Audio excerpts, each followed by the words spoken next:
All right, y'all. We are back with another episode of Conscious Podcast. Wait, what am I talking Conscious Podcast. Hold on, wait. Come on, Paula. Come on. I've been outside. It's hot. I've been outside. It's hot. We're going to start this over again. Reverse. Happy Tuesday, everybody. We are back for another episode of the Conscious Disruptors Podcast. I'm a Black Pack. I am your chair and Mr. Foolery, Apollo Woods. And we have my lovely co-host, Tanasha, also known as Miss Auntie TT. A nickname he's going to make me keep. Okay. Look, you can just go ahead and go and count it. It ain't going nowhere. It is what it is. All right, y'all. All right. So we always start off with something positive, like what's positive happened in our spaces since the last time we talked, which has been only like 2 weeks, and 2 weeks has flown by really fast. It wasn't for my calendar reminder, I probably would have forgot about today. No, he wouldn't have. Y'all don't listen to that. Yeah, you're right. So, so we're gonna start off like we always do. Ladies first. Okay, so check it out. First of all, I already asked Apollo if he could hear this noise in the background, but I just want to let everybody else know. If you hear noise, it's because it's super loud in this building. I don't know what all they're doing in here, but there we go. Greatness for me since the last time we spoke. And I can't remember if I was supposed to look at the calendar. But anyway, I was celebrating my sister's birthday, and her birthday was celebrated in retro. Her husband threw her a surprise party at the skating rink. Okay. Yeah. The skating was amazing. Okay. It wasn't so amazing that my tail just got out there and was skating, you know. Nah, I was scared. My head kept thinking is I'm gonna fall. So it inspired me to give me some skates. Okay. And to give me some gear so that I'm not, if I fall, because I'm sure I fall, that I don't feel like I'm going to, break something. But y'all, the level of inspiration for different things that comes in our lives, that's what I got from it. Notwithstanding, just celebrating my sister, my family that was there, watching my nieces skate, and it was a ball. It was a ball. So that's the great thing that happened for me since the last time we spoke. I believe I'm right on my dates. But what you got, Apollo? Oh, y'all can come skate with me too if y'all ain't good skaters, or if you good skaters, because I'm trying to get the last time I were on a pair of roller skates, I took King skating. This had to be probably 2 years ago. That was his first time, and so you have like the little baby rack, right? Right. So I'm like, all right, I've skated before, plenty of time. We skate on Sundays after church. Spend that 75 to go skating. I got it. It's like riding a bike. When I say as soon as my skates hit that floor, I held on to the rail. Oh. And I got off the rail, and I was like, "Oh yeah, I'm gonna need that the little baby scooter thing too." No, so, yeah. No, you gone from looking at my niece. You said my niece fell over. No. And that thing fell with her. No, look here. So King, me and King are riding along, and he is nervous. And he's nervous, and I'm nervous too. Because if he fall, I'm falling. If I fall, it's bad for everybody. After that, I was like, you want to get some candy? He was like, yeah. And I was like, good, because I look, me and this, I gotta, maybe I had the wrong roller skates on, but it made me nervous. But so what good has happened the last 2 weeks? You know what? I would say I'm really excited about Juneteenth this past weekend in Oklahoma City. Not because we were able to host 2 great events over the weekend, but since I've been in the city, this was probably the first time where I felt like there was a variety of options for people on Juneteenth. Right. It didn't feel like there was just one thing to do, which often happens here. There were multiple things to do, and you saw the support across, and not even talking about just the amount of support from Black folk, from us, from our day, because we've been celebrating Juneteenth back when we used to have those yellow. Remember them yellow T-shirts? I don't know if y'all had yellow T-shirts. We had the old school back in the day for Juneteenth. It was yellow T-shirt with black letters on it. That family reunion T-shirt that had Juneteenth on it, and it might have had the African continent and red I on it. remember that, right? I remember that. I used to think those are the ugliest shirts ever that the deaconess board was wearing at the Juneteenth part. But now it was just really good to see it. It was really good to see it. And it made me feel really good that, man, like, more things are happening in this country where it's truth, and the truth that we've known is coming out. But I also want to share a fact. So they talk about Opal Lee, who is from, I believe she's from Marshall, Texas, as the grandmother of Juneteenth. And so President Barack Obama talked about how she was pushing to make this a federal holiday. But I want to give some facts about Juneteenth in Texas. So Representative Al Edwards, who is deceased, he passed away, I believe last year. I met him, excellent man, but he's considered the father of the Juneteenth holiday in Texas. He is responsible for making it a holiday in Texas in 1979. So when we think about the start of Juneteenth being a holiday, of course, coming from when slaves were told they were free in Galveston Bay, it became a state holiday in Texas. So we have to. So I want to share that as an important part of the conversation, because this is something that's been happening in Texas that many of the folks in Oklahoma know since I was born. So it's been a thing. It's been a celebration. It's been that. And what we have to make sure that we do is we have to now start making sure that we are capitalizing on another thing that could appropriate our culture. That is ours. Juneteenth belongs to Black people. It does not belong to the country. It belongs to Black people. It's another thing that can be appropriated by other people, but we don't get the money. So those companies that said that they wanted to support Black people, support Black creatives, support Black businesses, put your money where your mouth is. So now there's a federal holiday and folks are getting days off. Guess what? You should be doing. You should be supporting those Black businesses and organizations. Exactly. And to your point, that means the J.C. Penney's, the Macy's, the Dillards, all of these big conglomerates selling whatever items for Juneteenth needs to be contracted through a Black business that creates those. But Black creative, I don't care, whatever. And it shouldn't be coming from some other mass-produced white company. Even if they're producing it, it should have some connection, whether they can't get through a contracting or a vendor. Those proceeds should benefit Black organizations. And I'm not saying just always take to the same ones. NAACP is always at the top of the list. Urban League is all at the top of the list. But there are several other nonprofit organizations, great grassroots, that are doing great work here. And what I love to see this past weekend is that there was the involvement of more people, not just the normal, involved in creating a great weekend. And I had a chance to cater a law firm downtown. They were having a Juneteenth event, and it was great because there were still a lot of people that just didn't know about Juneteenth, and in terms of its history, and deeper than it being free and slaves, because we talk about the deeper part of slaves in Texas being free. The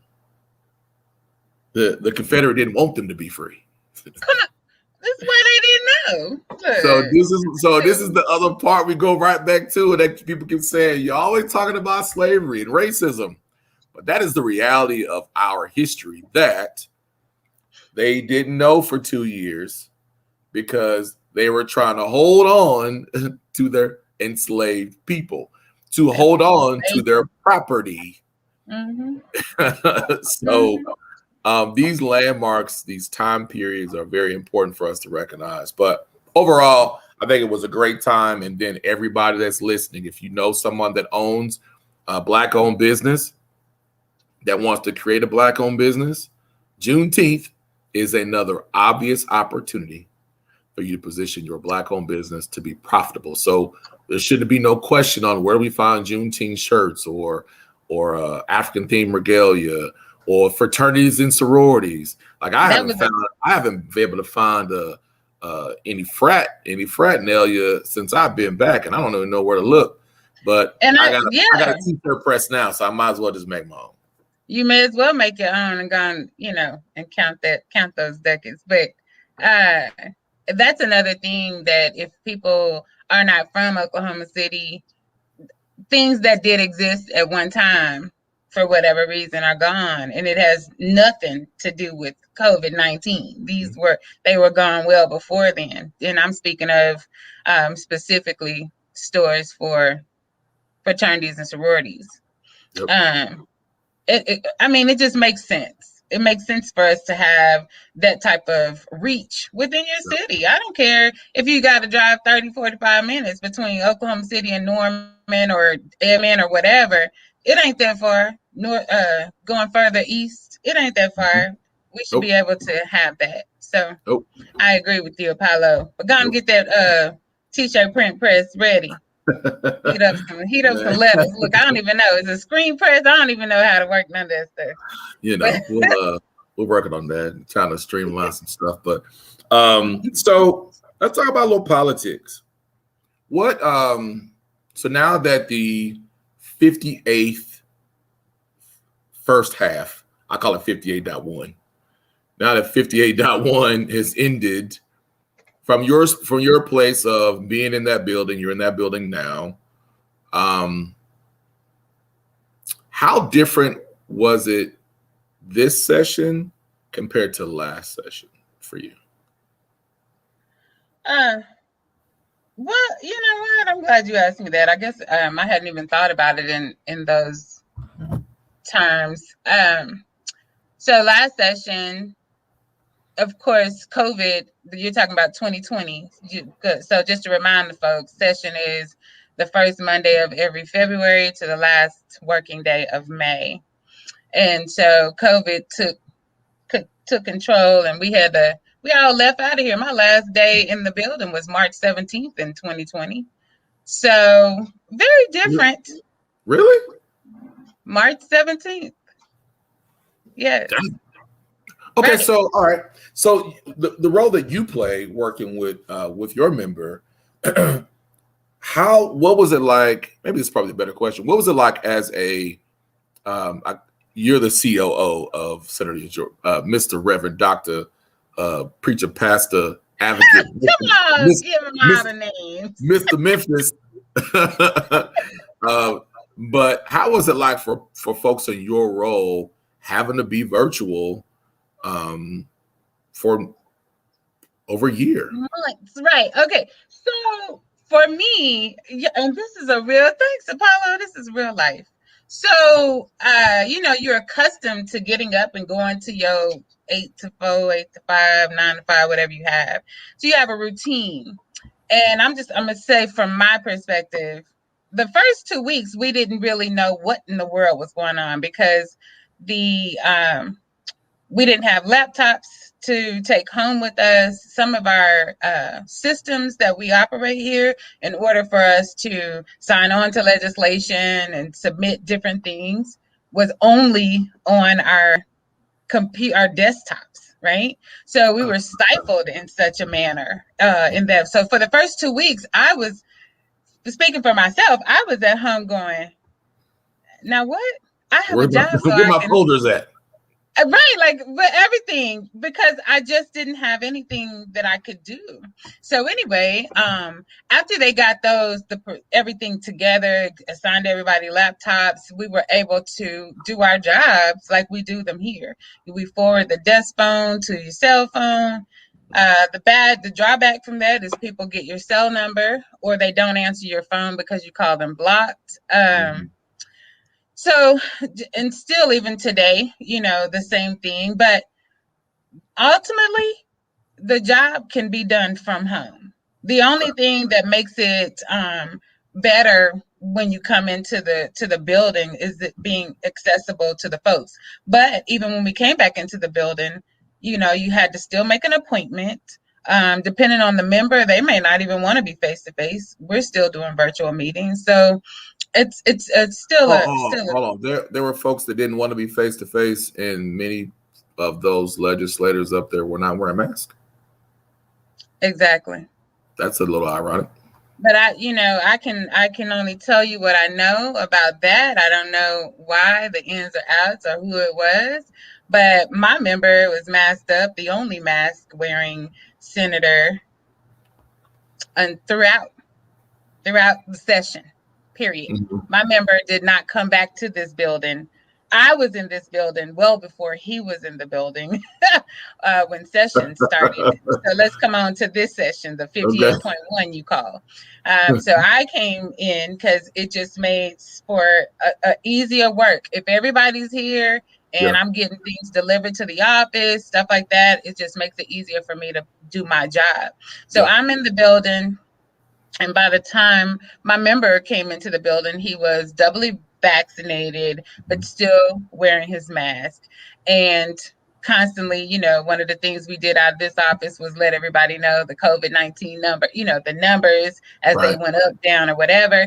And also letting the people know that these folks up here, that these lawmakers didn't care about even the people who make the laws amongst themselves, because they were maskless and in each other's face like it wasn't anything. So to talk about the difference between last year and this year, last year we were like, what in the world? How do we do this? Right? And then we made some progress and we said processes don't have to go awry. We can still do work from home, come up here and pick up your mail. That's what I was doing. I pick up my mail on Friday and I would make deliveries to my member. So I don't know how other people did their thing, but this office was very, very much functional. And then this year, when he did come in, it was like he was making a statement because he was the only person that was continuing to wear his mask. And that, you know, to that point, people need to understand what caucus means. It's a group of people that come together under the same ideology, right? They share some of the same thought processes. And as a caucus, you typically think it's just like the PAC. You know that the PAC holds particular pillars, and these are the pillars that they function under. So you have to know that the people who are involved with that particular PAC, which caucus, would have sharing the same ideology. So if one is standing, even if you had 10 members of a caucus, and 8 of those 10 members believed vehemently in something, right? And even the 2 that didn't, those 8 would stand strong, right? And that I'm just making a statement because I believe that as the people, as we are consciously disrupting your mind to think differently about the things that are taking place and have been taking place. Y'all, caucus members, we have so many different caucuses, let's say that. So since we know we talk about Black Caucus all the time, I'm not just talking about them. We have a new Hispanic caucus. There's a women's caucus. There's a health caucus. There's the Democratic caucus. There's the Republican caucus. These people come together to make things happen together. And so when you say so we have a Black caucus, we have a Hispanic caucus, there's a women's caucus. So for those who are unfamiliar with the role of a caucus, what role does a caucus play? If it sounds like that caucus is for a particular group. What's the role of that caucus? So so the health and the women's caucus. Health caucus is focused basically on health issues, and it's a nonpartisan caucus, y'all. It's a group of people, nonpartisan, but issues that are directly related to health, things that are in Oklahoma. If we want to talk about the congressional caucuses, it's the same thing, but it's things that are directed towards their congressional district. So could be this, the state, the whole entire state. And then women's caucus, women's issues. It shouldn't just be one type of woman issue. It should be all of them, right? And Black Caucus, of course, Black Caucus serves every Black person in the state. Wherever you are, we in Oklahoma. So Black Caucus serves every Black person in the state of Oklahoma. And they are about Black issues. So the role of a caucus is to take up, just like the PAC, you identify whatever your tenets are for each year, actually, right? They should let it be known to the people that they serve what their tenets are. If we're taking a different direction this year, if we've made some progress on certain things, just like we have the Julius Jones thing going on, I know that the people who have been supporting that particular individual, they've come to the caucus, given presentations, given follow-ups. Several times we've seen them. And it's because they want the support of this caucus, not just of the caucus itself, but because the caucus has the reach to the people in a different manner. So you get that's the role of a caucus. That's the role of a caucus, to get things done collectively. You have larger voice, and people are able to come to those caucuses and present to let you know, these are the things that's going on out here in our particular community. And you may not know, but I want your help. That's typically what people are coming for. If you're coming to present, you're asking for their support in whatever it is that you're doing. So the role of a caucus is to make things happen collectively, and they do impact legislation. So if and I think you know what I'm trying to do as you follow me. So if I am trying to, this is for people to understand, like I think sometimes, and you taught me this, sometimes we think that the process to engage our legislators and influence policy is more difficult than what we perceive because we probably haven't had an experience. Like my experience was, had some experiences, but I was a bit hesitant because I wasn't sure like what to do with the proper channels. I like processes. And what you helped me learn is that it's as simple as giving communication, making contact. And I look at the caucus in a very same way. It's a collective body that has to submit forward policies before a deadline. But if you're engaging with the collective caucus body, this is more impactful. This is more impactful than this, right? So if I am giving information, I'm supporting the effort that benefits my community or my cause, that empowers that mobilized caucus or group to be more impactful.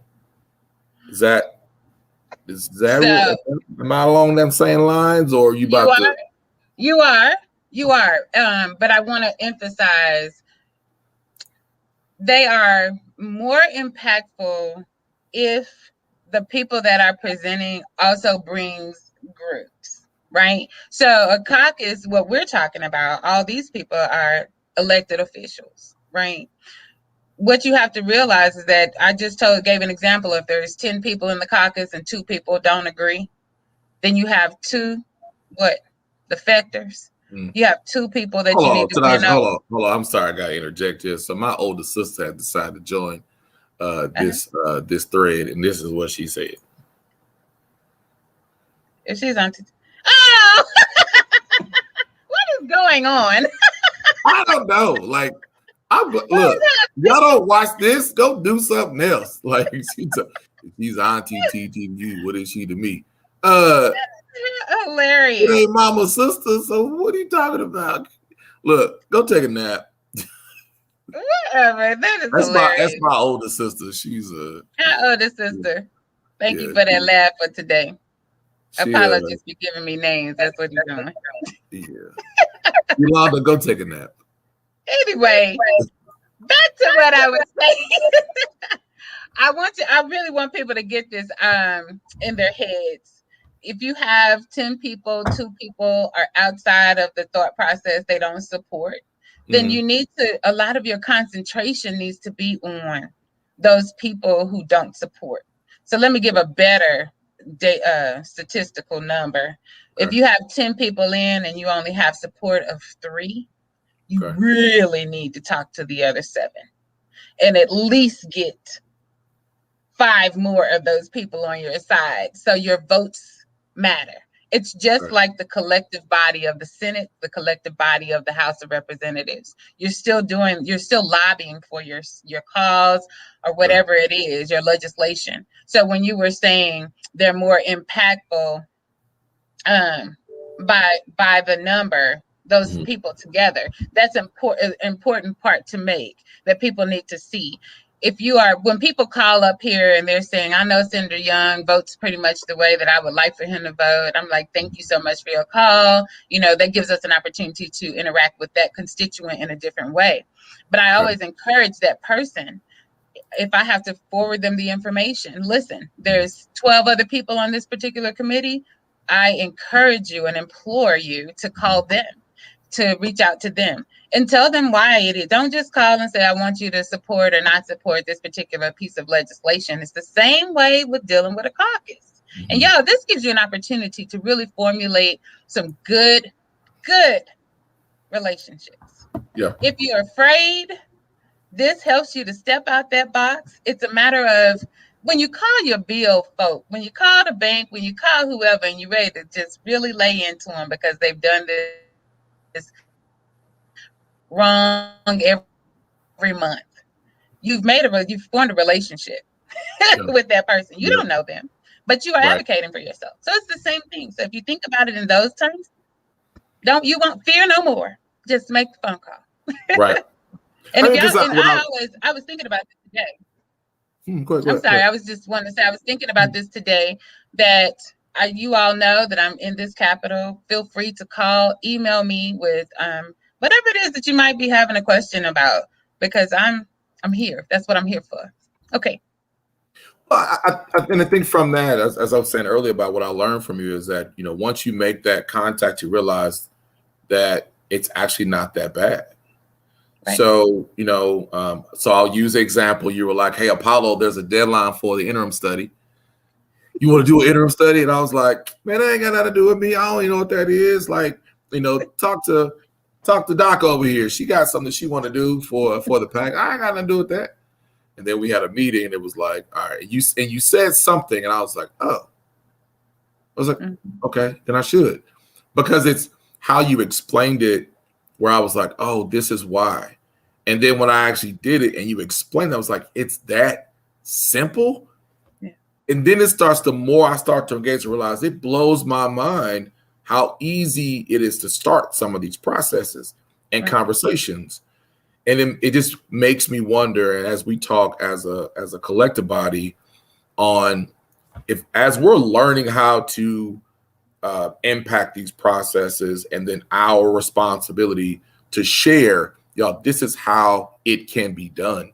So I was really excited about the interim study that we submitted. And so on behalf of Oklahoma Black PAC, we submitted an interim study for. We're not announcing it yet, though. We're not announcing it yet, though. To support people. I wasn't going to say it, but I was trying to do a little something to support people, because whatever happens, and we are prayerful and hopeful and taking action that we have that real opportunity, is that now this is an example. Let's use our influence to get people behind what we're doing. This is what I've come to know. When people don't expect much from you, they don't pay attention to you. Come on and talk about it. Let me just go back real fast so people. My job was to drop it in the bucket so you can take it on. So I did my part. Go on, do what you do. Well, I want people to understand why I was pretty adamant in saying we're not announcing it. Listen, y'all, a couple of things. You submit studies, and you're still waiting for people to say yes or no to your study. As much as Apollo is like, it's that easy. Yes, it's that easy. At the same time, I have to always let you know where you may come into challenge and experience frustration. And the frustration comes from if your study's not approved, or if your study's approved and not even well attended. What is well attended, Tanasha? Well, you have a date, you have people that you've aligned to come in and speak and do all these different things. Well attended, a well attended study means that all of the electeds who are a part of that particular committee, they show up. Because what are y'all doing? We just got done talking about a caucus. Same thing. These committee members, you want to sell them on the idea that this is what your community needs. So support this when this piece of legislation is submitted, right? For the next session. So I just wanted people to understand, you don't announce too quickly because our hopes are up, right? Oh yeah. And you have to be clear too. Like whatever. Well, I'm ready. I know you are. You already know I'm ready. I ain't put a suit. I've worn a suit jacket probably 3 times this year. This time I might actually wear slacks. I might wear slacks. I might put my shoes on. I might have to go do the old school wax on my brown. I don't know if brown ones or my black ones. Oh, but Lord. When I did put them shoes on, though, my feet hurt because it's been so long since I don't wear some shoes.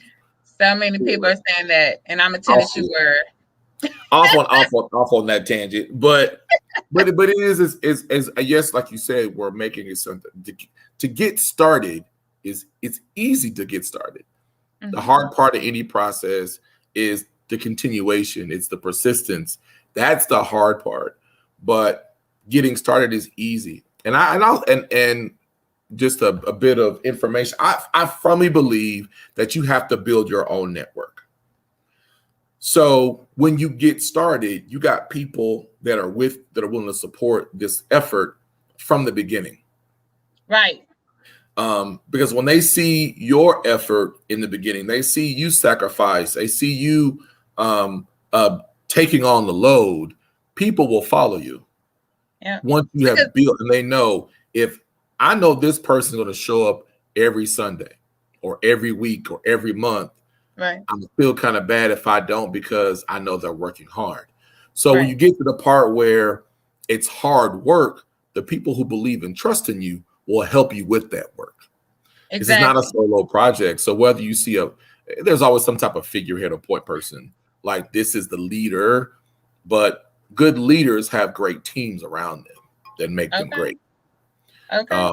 You could talk about the GOAT being Jordan, depending on your generation, but Jordan also end up having great players on the team that helped him win those championships and MVP. So I want the interim is important for us, because this really is your time to engage your legislators on the House and Senate, from your county commissioners. There's a County Commissioner Bloomer in District 1, which is primarily like Northeast Oklahoma City or the East Side, announced her campaign for this, I think, this week. So these things are coming up. This just because it's summer doesn't mean it's a break. It's just summer. Come on. My sorority says it's a day on instead of a day off when we have MLK. And I believe that all the time. You're going into what my point is for today, a little bit about, I said something about impact earlier, but effort means a lot. And so everything you just described about people following, I talk about buy-in all the time. Sometimes we share one solid idea together. And then once you actually conceptualize that idea, right? Break it down so you can see all of the intricate details within that idea. 9 out of 10 people decide, I follow you on these 3, but I'm not so sure on these 2. Buy-in is important. That's how, when you're selling it, when you're showing up, when you're showing the people that this is necessary, people follow. They come along, and then they bring their own wonderful energy to the project, or whatever it is. They bring their resources, and you don't have to beg them for it. It's just, it is what it is. Those are people that you want on your team. And when you said, you talked about Jordan having the team, people don't talk about that. This is one thing I get mad about in football. This is probably not the popular opinion, but Why nobody don't praise the linemen? I'm just saying. If you didn't have those brothers blocking the path, creating the hole for you to make it through. I know we want to make the point, but give the linemen some credit. Because hard work is not glorious. You don't glorify. They don't glorify the hard work. They glorify the wide receivers because they catch the ball, they do something fun and whatever. They glorify the hard hits, but just in your capacity. The work that you have to do in your role for your member is people coming into the office don't value it the way they should. People don't value hard workers until hard workers are no longer there. You got that darn right. So it's not until, and that's why for me, in the concept of leading is leaders must serve before they can call themselves leaders. Because if you're down in the pit and you are doing the hard work up at 4 o'clock in the morning, going to sleep at 1 o'clock in the morning, that kind of commitment to it, then you understand. It's like the hierarchy in organizations. Some of the best presidents, CEOs I've ever worked underneath were ones that they got out there with us too. My regional sales manager, he would cold call with me in the humidity in Houston on the South Side, showing me how to do things in a suit, like suit and tie in the summertime. But Apollo, that's that buy-in. He gave you buy-in. You know what I'm saying? Like, people need to understand, like, this selling point is not just for people who are just starting out or whatever. It is, you could be in the position and still you're looking at those people who have already done what you've done, who are leaders of your organization or whatever it is, and they help you solidify buy-in by doing the hard work. Here's what I am excited about, though. I am excited to see how our millennials, which have gotten a bad rap for being lazy. I mean, we're Gen Xers. We get a bad rap for being whatever we want to be. And it's always some kicking the can down the road of how bad some generation is. And we have to stop subscribing to these repetitive wordplays and believe in them. As I'm excited to see how millennials are saying, kind of like what every generation did, they're saying, forget it. F it. I'm going to do it. I'm not going to wait on somebody to tell me or give me the right way to do it, because what you'll realize in this process, especially being an entrepreneur, you'll ask for help and people out there don't want to give you information. That's true. And that will frustrate you. But I'm seeing this generation say, you know what? I'm not going to wait for your permission or you to sit down with me or go to coffee to get this started. I'm just going to do it. I'm going to do it. If I make mistakes, fine. But you can't blame me for not getting started. You can't fault me for not getting started. I'm glad you said that, because I was talking to a friend of mine in North Carolina last night, and she was talking about C-suite work. That's become a, what is it? I don't know, big name at this point. People are, what's the C-suite? I need to get in the C-suite. Let me tell you something. The C-suite is not as luxurious. It's not all that great. It's not. Well, this is the thing, because it's like it's a whole level. It's like the difference between state elected officials to congressional elected officials, the level, right? But C-suite includes people who hold position like executive directors, deputy directors, things like that. But they are in 9 out of 10 in those big conglomerates. I'll just put it like that. And anyway, the point of our conversation is people not waiting to get direction on how to access, or people not waiting and saying, I'm not going to wait on you. I'm going to do it myself. So one of the things we were talking about last night is that, Tanasha is helping Black women access. And it's about making the phone call. It's about writing the email. It's about being relentless in your pursuit. Those are two of my favorite. Relentless pursuit. Two of my favorite words. So I did something real quick. I went to Twitter real quick, and I like following the hashtag OKLEG OKLedge because you always find some interesting information. So I decided to hit up the Twitter, see what the Twitter says, not Black Twitter, but the regular Twitter. So the Oklahoma Policy Institute just posted about 45 minutes ago that 38% of Black children in Oklahoma live in poverty, more than 2.5 times that rate of white children, which is 14%. The poverty rate for Latinx children is 27%, and American Indian children 23%. Also exceeds the state average of 20%. So on this link, and I'll post this in the chat so you all can follow along with me. So this goes back to the talk about why we need to be thinking about economic development and taking advantage of these chances for us to appropriate our own culture, right? Right.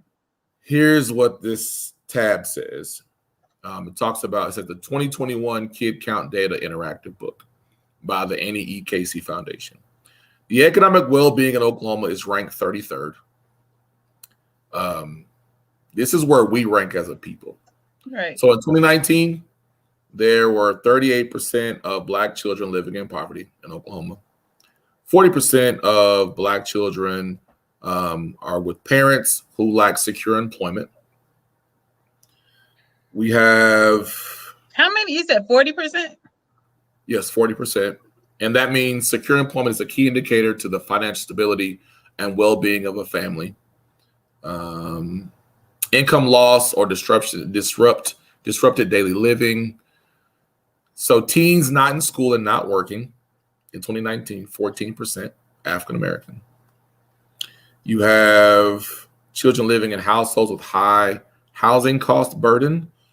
There isn't a statistic for Black folks. High housing cost burden, extreme amounts of rent. Mm-hmm. Explain the high housing burden. What does that mean exactly? You said they're living in high housing cost burden? Yes, yeah, children living in households with high housing cost burden. High housing cost weighs more heavily on low-income families, which are more likely to struggle with finding affordable housing, spending more than 30% of pre-tax income on a home, whether they rent or own. And I just wanted people to understand that. Yeah. Because that's an important thing. So you're talking about your rent or mortgage should not exceed 30% of your pre-tax income.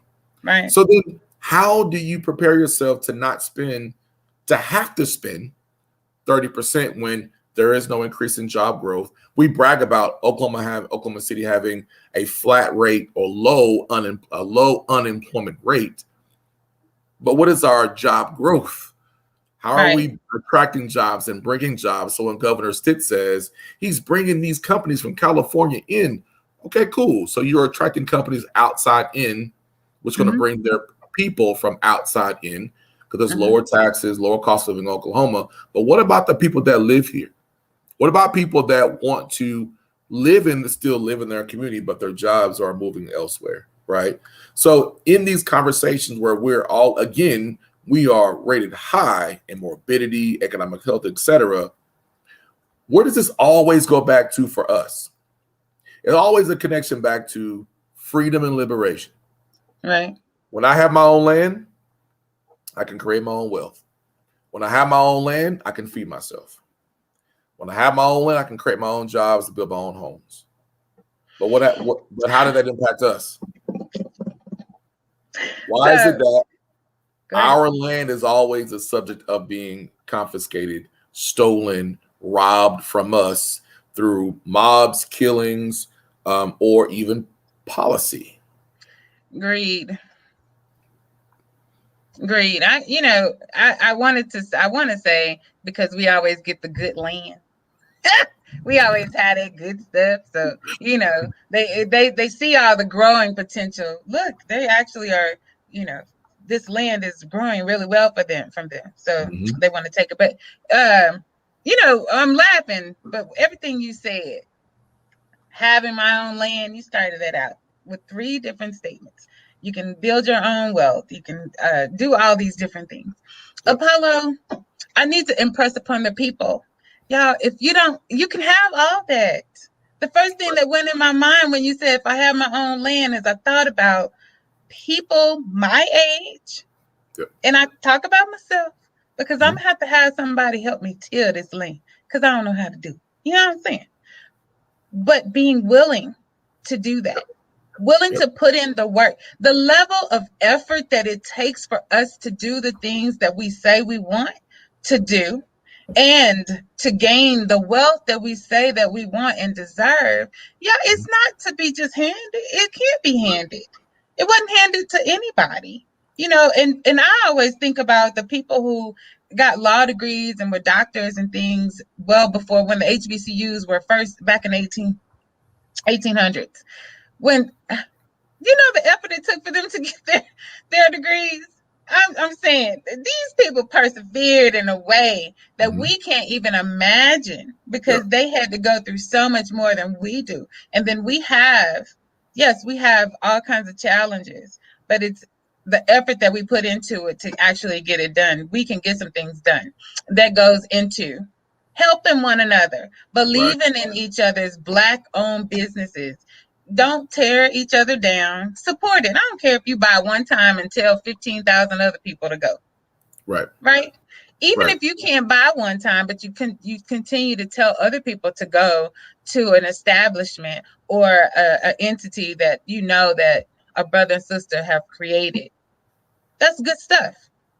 Social media serves a good purpose on many of those things. Sharing people's their ads, you know, their whatever they're putting out, their flyers, whatever. I've seen a couple of times this summer, people are looking for things for their young folks to do.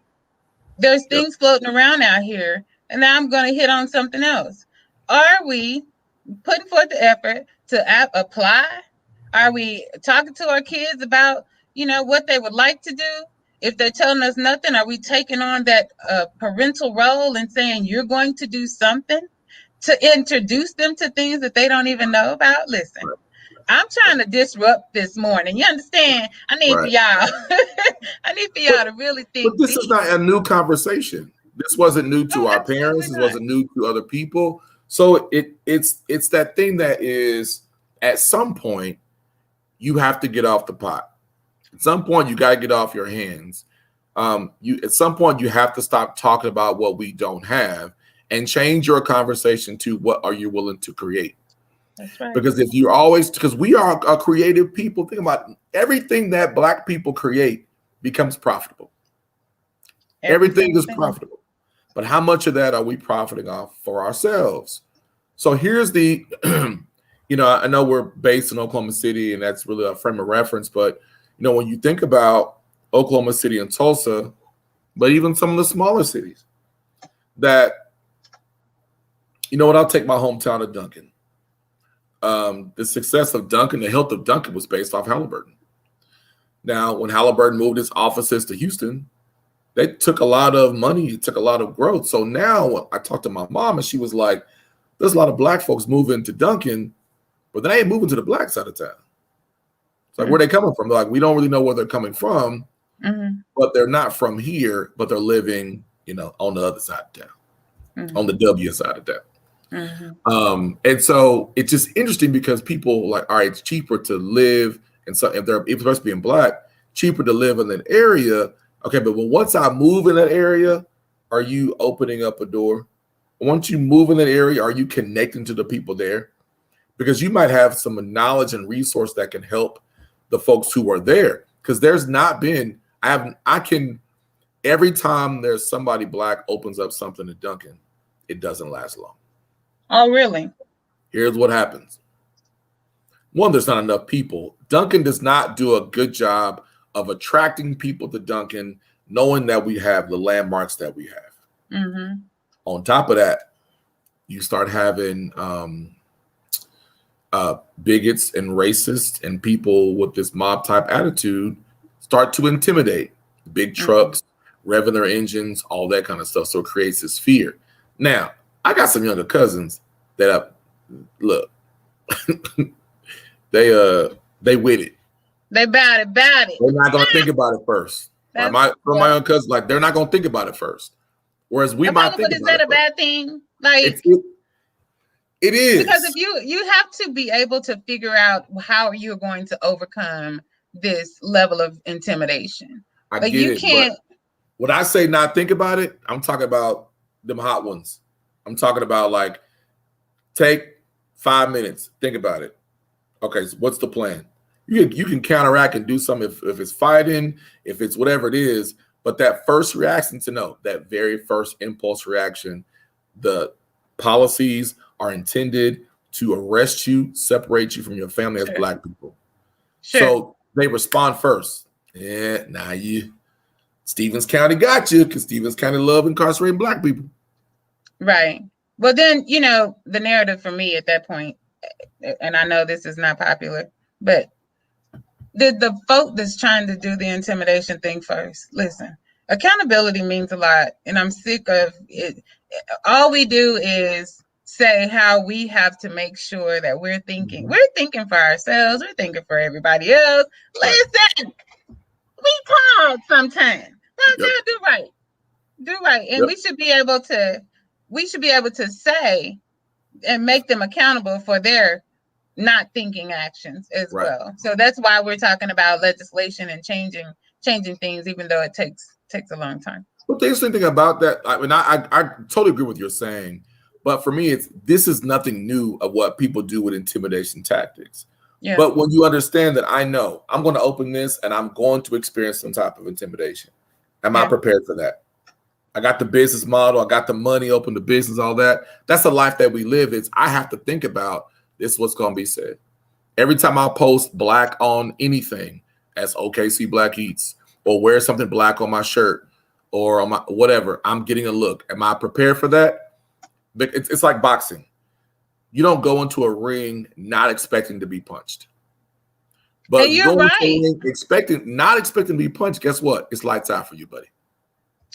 I agree with that. I was just, like I said, I'm tired. I wanted to go revisit real quick whenever, because you brought up Duncan and the impacts of a closing manufacturing plants. Mm-hmm. Well, when GM closed, what I experienced, my parents weren't GM workers, but I had many friends who were. Yeah. And, they were making really good money. Yep. What we found out, and this became competitor, these people became boomers, became competitors with our generation, right? Because when they closed that plant, these people were like, they got severance packages, but what else do I do? What's happening with me? These were homeowners already, right? And another thing, they didn't have higher level education. Like these were high school educated people only. Right. And so when I'm going to college, I got older folk from the boomer generation trying to get in, go to college too, competing on that level, just trying to figure it out. And those are the things that need to be addressed many times because we're going to have transition, right? Yeah. Like even if there is this major plant that really is the main economic source, it's like your main vein of your city. You have to plan further out what happens when things change. And this is what we saw a direct hit of that when you said that Halliburton closed and people were just out of jobs. Well, here, people, my friends, their families were having these different types of conversations. Mm-hmm. And I was just like, this is awful. But y'all didn't do anything while you were going to work every day.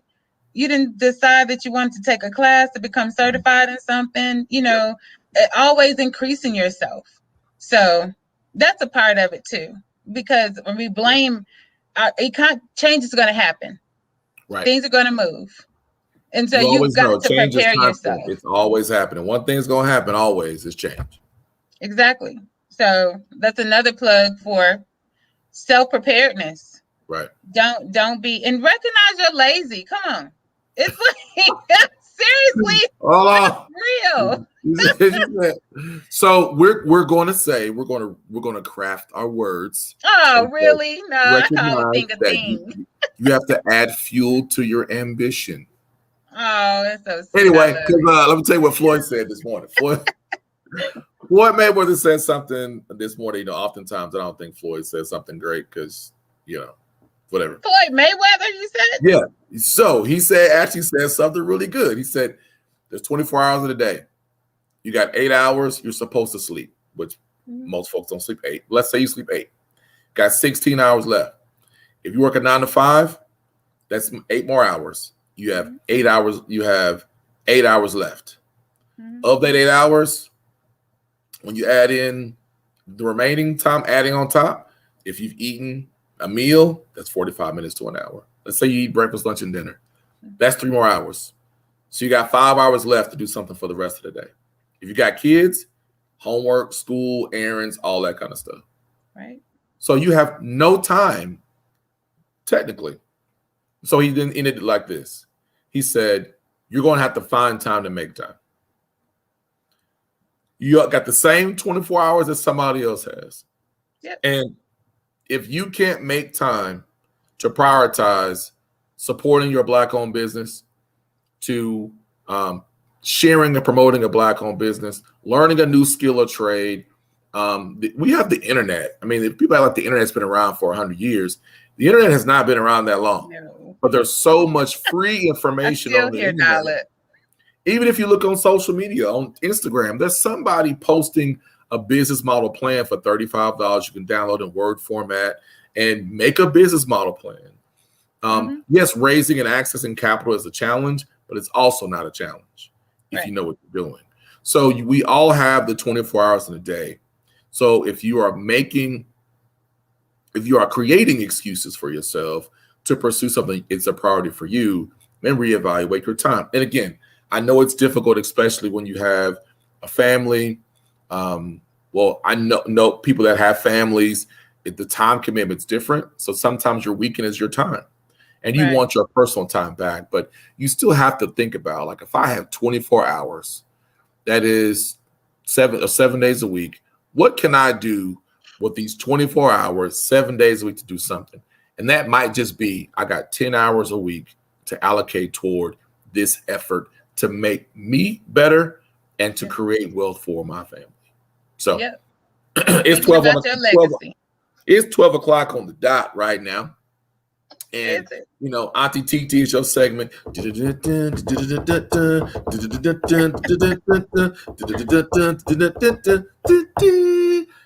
That's your song. That's like your. I don't like that. I don't like that. You got to come up with another one. Like in my head, I was thinking about. He was like, "Pick up the pieces." That was going on in my head.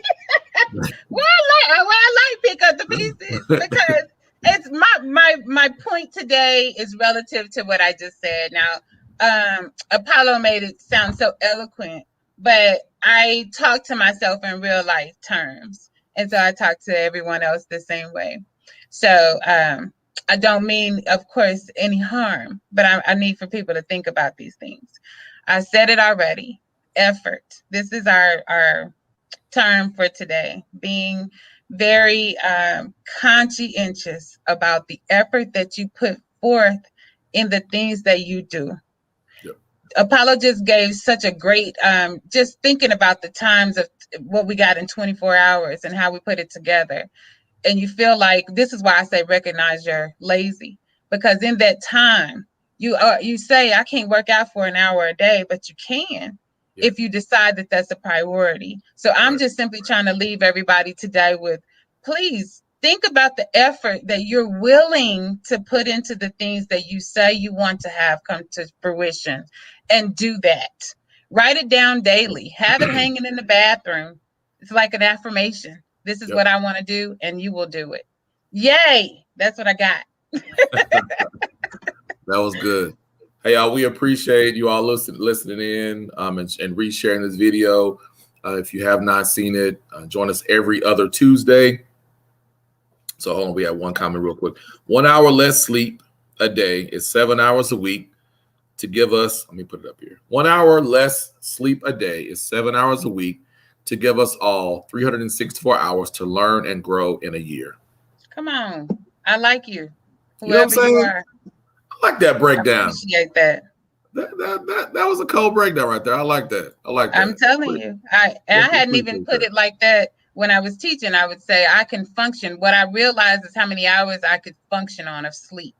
I could function on 4. What does function mean? Somebody identify what function means. Are you really at your 100%? You know what that and also that breaks down to is that breaks down to 9 weeks. Look at that. 9 work 40 40-hour week. That's 9 weeks, which is 2.5 months. Look at that. A semester. Look at that. See, what? Brilliant. I said Brazilian. Brilliant, resilient. Y'all don't put that on no t-shirt. I own that. I'm just saying. I own it. Y'all please know he will. He ordering it right now. I will get that domain name, man. Believe that. So, hey, y'all, we appreciate y'all tuning in to us and listening to us talk about trends and experiences. You know, we want to use this platform to be educational, but also fun. You know, being involved in civic engagement can be hard work, but it can be fun at the same time. And we want our audience to be informed and to know that this isn't one medium that you can use to be informed about what's going on. And we appreciate any donation. So you can visit oklahomablackpack.com/donate to make a donation. We also are looking for volunteers to join us in our efforts. We have a lot of great work that we're doing. So the interim session is no time for us to take a break because we have much work to be done. And we are going to make sure those things get done to support growing our Black representation here in the state on all levels. So thank you for your support. As always, Auntie TT, excuse me, Tanasha. You did not. Don't even say my name like that. Whoever's listening, don't say my name like that. Tanasha, thank you for as always being a great co-host with us on this day. Y'all enjoy your day. Enjoy this cooler weather on this hot Tuesday, and we'll see y'all in 2 weeks. All right, y'all. Have a wonderful rest of your day.